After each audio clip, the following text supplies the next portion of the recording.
L'enfer du Nord, le mythique Paris-Roubaix, troisième monument de la saison cycliste, prend place ce dimanche 17 avril.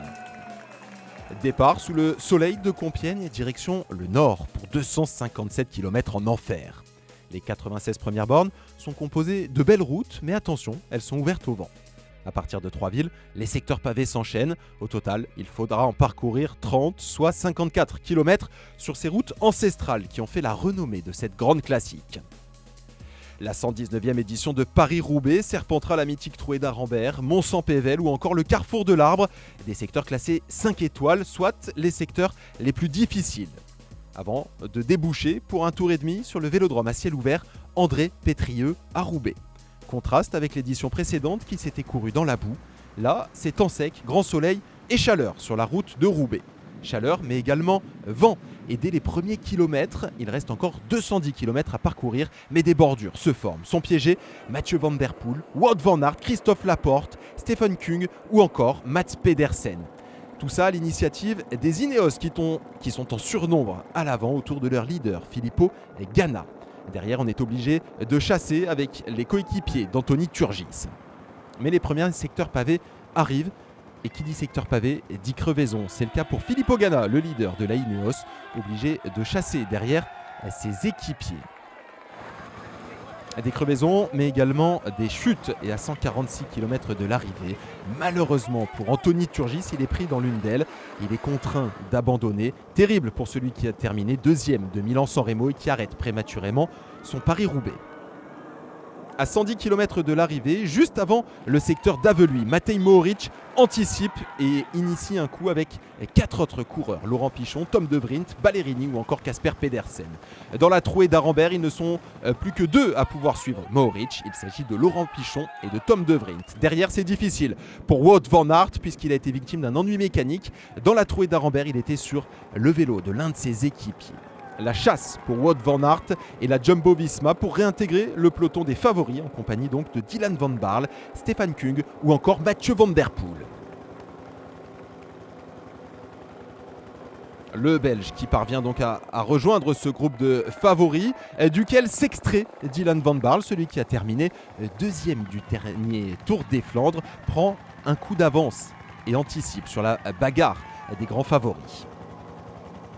Au cœur de Mont-Saint-Pével, Wout van Aert accélère et seul Mathieu Van Der Poel, Stefan Kung parviennent à suivre le champion de Belgique. Mais décidément, il est victime de malchance aujourd'hui, Wout van Aert, qui, on rappelle, il revient tout juste du Covid qui lui avait fait rater le Tour des Flandres. Malchance également pour Matej Mohoric qui était à l'avant en compagnie de Tom De Vriend et qui doit laisser le Belge seul en tête ouvrir la route. Wout van Aert qui parvient à recoller sur le groupe des favoris donc. Moment choisi par Dylan van Baarle pour s'extraire une nouvelle fois de ce groupe des favoris en compagnie de Matej Mohoric et de Yves Lampaert. On récapitule, c'est une course folle depuis le début qui se court à une vitesse complètement dingue. À l'avant, Matej Mohoric, Yves Lampaert, Dylan van Baarle. Et derrière, en contre, Jasper Stuyven vient de prendre un petit coup d'avance.